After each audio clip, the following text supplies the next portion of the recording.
कटिहार जिले के गोगाबिल झील में सिरुआ बिस्वा पर्व पर मछली का शिकार जारी है। आदिवासी समाज और अन्य समुदाय के लोग मछली मार रहे हैं, जबकि इस पर पूरी तरह प्रतिबंध है। साल 2019 में गोगाबिल झील को संरक्षित क्षेत्र घोषित किया गया था।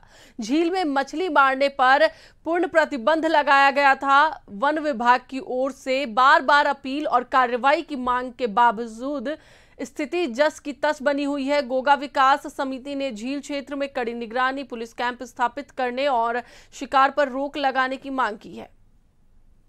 ये परंपरा चल के आया है। ये सिरवा बिस्वा के 2 दिन पूर्व से ही चल के आ रहा है। माही शिकार कर रहा है वो लोग हजारों के संख्या में, लेकिन सरकार जो है इस पर प्रतिबंध लगा दिए हैं।